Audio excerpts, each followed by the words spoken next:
Air ఫ్రైయర్‌లో చేసిన baby corn fry చాలా బాగా వచ్చిందనమాట. 2 డేస్ బ్యాక్ తీసుకొచ్చిన బేబీ కార్న్ ఫ్రిడ్జ్‌లో కనిపించాయి.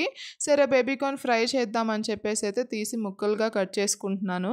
ఆల్రెడీ నేను ఇంతకుముందు బేబీ కార్న్స్ తోటి బజ్జీలాగా ట్రై చేశాను. ఇప్పుడు ఎయిర్ ఫ్రైయర్ తీసుకున్నాం కదా! ఒకసారి ఇందులో కూడా ట్రై చేద్దామని బేబీ కార్న్ పీసెస్‌ని చిన్న చిన్న ముక్కలుగా కట్ చేసేసుకొని అందులో టేస్ట్‌కి తగినంత ఉప్పు, కారం, పసుపు, లైట్‌గా ఆయిల్, గరం మసాలా, అలాగే కొంచెం ఒక 2 స్పూన్స్ వరకు బియ్యపు పిండి, ఒక 2 స్పూన్స్ వరకు శనగపిండి వేసేసుకొని, మనం వేసుకున్న ఇంగ్రీడియెంట్స్ అన్నీ గూడా ముక్కలకి మంచిగా పట్టేంత వరకు నీట్‌గా కలిపేసుకున్నా అనమాట.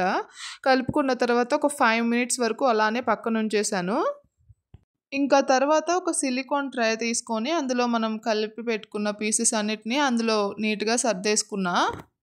అన్నిటిని అలా పెట్టేసుకున్న తర్వాత ఇంక దాన్ని ఎయిర్ ఫ్రైయర్‌లో పెట్టేసి ఒక 180 డిగ్రీస్‌లో ఒక 20 మినిట్స్ వరకు ఫ్రై చేసుకున్నాననమాట. నిజంగా చాలా బాగా వచ్చింది. కొంచెం కారం ఎక్కువైంది కానీ పర్లేదు, టేస్ట్ అయితే బావుందనమాట. ఇంకా మా పాపకైతే అందులో టమాటో కచప్ ఏసి ఇచ్చేసాను. మీలో ఎవరైనా మన ఛానల్‌ని ఫస్ట్ టైమ్ చూస్తున్నట్టయితే సబ్స్క్రైబ్ చేసుకోండి. వీడియో నచ్చితే ప్లీజ్ లైక్ చేయండి.